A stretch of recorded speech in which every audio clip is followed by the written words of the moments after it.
এই বাহারি ধর্ম বাহা উল্লাস থেকে প্রতিষ্ঠিত এক ঈশ্বরবাদী এমন একটি ধর্ম, যে ধর্মে আরবি বাহা শব্দ থেকে উৎপত্তি, যার অর্থ উজ্জ্বল দীপ্তি।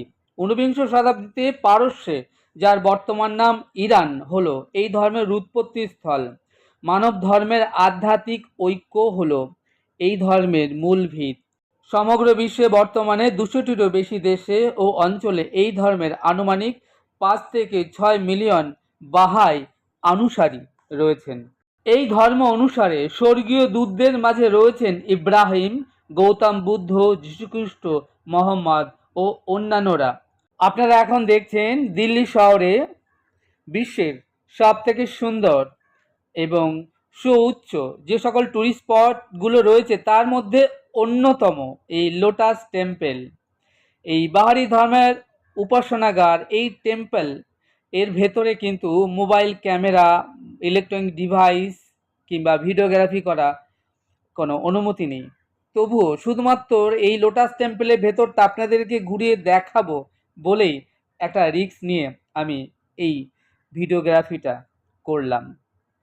দিল্লি শহরে বাহারি ধর্মের এই লোটাস টেম্পল বা উপাসনাগার এমন এক বিশেষ স্থান বা পরিকাঠামো, যে স্থানে ব্যক্তি একক বা বহু মানুষ একসাথে একত্রিত হয়ে ভক্তি, শ্রদ্ধা, ধর্মীয় অধ্যয়নের কাজ অথবা ভগবানের প্রতি প্রার্থনা বা গডের প্রতি প্রেয়ার করতে আসেন।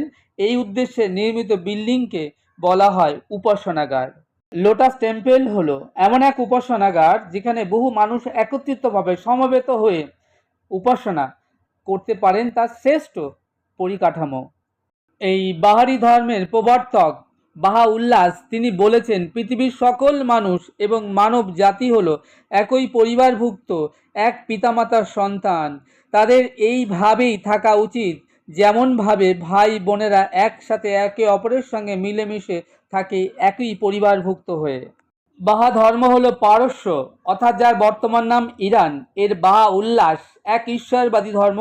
মানব জাতির ঐক্য হলো এই ধর্মের মূল ভিত। পৃথিবীর অষ্টম বৃহত্তম ধর্ম অনুসারী ভুক্ত এরা। বাবি থেকে বাব, যার অর্থ হলো দরজা বা ফটক।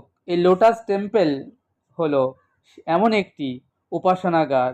আপনারা এখন দেখছেন দিল্লির শ্রেষ্ঠ ট্যুরিস্ট স্পটগুলোর মধ্যে অন্যতম লোটাস টেম্পল, এবং আমি শ্যামসুন্দর আপনাদেরকে এতক্ষণ ধরে ঘুরিয়ে দেখালাম দিল্লির লোটাস টেম্পল, এবং সেই সঙ্গে আপনারা শ্রবণ করলেন লোটাস টেম্পল সম্পর্কিত বহু নানান জানা অজানা নানান কথা।